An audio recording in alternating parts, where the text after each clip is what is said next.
इधर से ना भैया, इसको भी पकड़िए, रविंदर जी पकड़िए इसको। धर्म का सम्मान करना चाहिए, आदर करना चाहिए।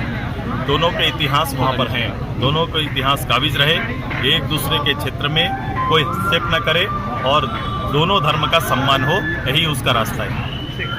जिंदाबाद जिंदाबाद जिंदाबाद।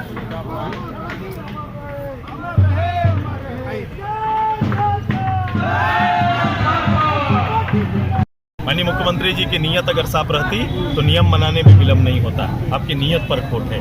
दूसरा प्रदेश, चाहे अगल बगल जिस प्रदेश की आप बात करें, वो प्रदेश किसी की प्रतीक्षा नहीं किया। उस प्रदेश में भी बाहर के लोग हैं। प्रवास सभी जगह लोग कर सकते हैं, सभी तरह के लोग कर रहे हैं। बावजूद उनके लोकल लोगों को उसका हक मिल रहा है, उसकी नीतियों पर सरकार अमल कर रही है। शिक्षा मंत्री का एक बयान पिछले दिनों आया और सरकार के भी 3 वर्ष पूरे होने के बाद आज जहाँ पूरा भारत युवा दिवस मना रहा है, वही 120 साल बाद भी 120 साल बाद भी भारत के सन्यासी, देश के अगवा नेता के 40 साल के अल्पायु के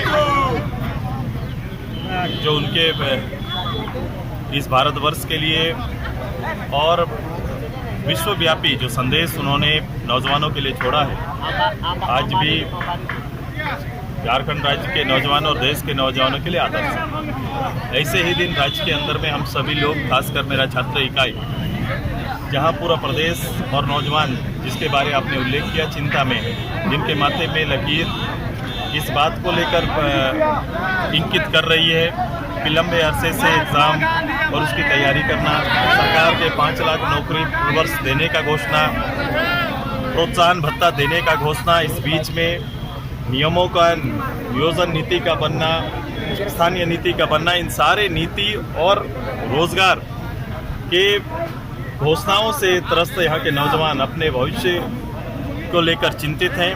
किसान नीतियों को लेकर चिंतित हैं, वहीं बेरोजगार, खासकर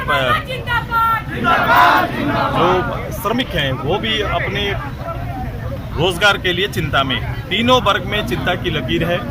ऐसे समय में जब राज्य सरकार कदम नहीं बढ़ा रही है, तो आज के इस महत्वपूर्ण दिन को एक संकल्प दिन मानकर उठो, जागो और पद यात्रा के माध्यम से संकल्प मार्च आज संगठन के अलग अलग कॉलेज के इकाई, छात्रावास के छात्रों ने निकाल के आज इस कार्यक्रम को बल दिया है।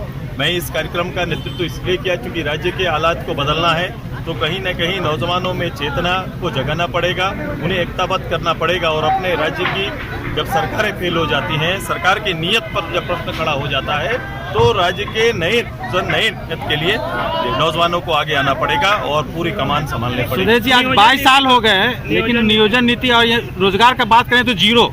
ये नियोजन नीति के नाम पर कहीं ना कहीं पॉलिटिक्स ज्यादा होता है। आप देखेंगे, जिस राज्य को तरक्की करना है, जिस राज्य का लीडर अपने लोगों के प्रति ईमानदार होता है, उस राज्य इस बात का इंतजार नहीं करता, बल्कि सीधे आगे बढ़कर अपने लोगों के हित में निर्णय लेना प्रारंभ करता है।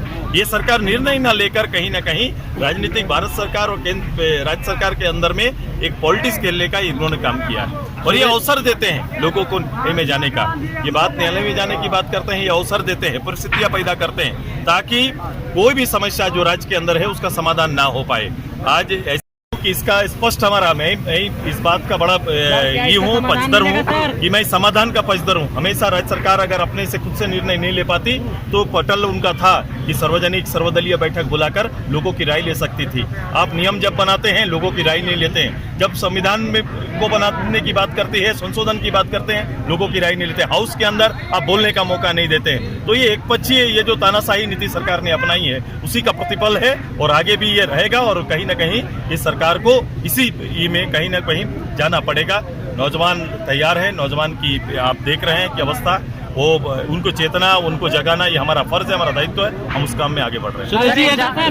भी एक राजनेता, अब आप मंत्री के रूप में मंत्री सोचना प्रारंभ करेंगे, तब यहाँ के जो 2 कदम चल सकते हैं, यही बताना चाहते हैं। ये हम अपनी सोच को गिरवी नहीं रख सकते। इस राज्य के नौजवान अपने लिए भला बुरा सोच सकते हैं। अगर ये भला सोच रहे, अपने राज्य के हित की सोच रहे हैं, अपने नौजवान अपने भविष्य के बारे में अगर चिंता कर रहे हैं, तो निश्चित रूप से उसकी चिंता पर गौर करना सरकार का दायित्व बनता है। आप अगर ये नहीं कर सकते तो ऐसी बड़ी बड़ी बातें मंचों पर आपको नहीं करना चाहिए। एक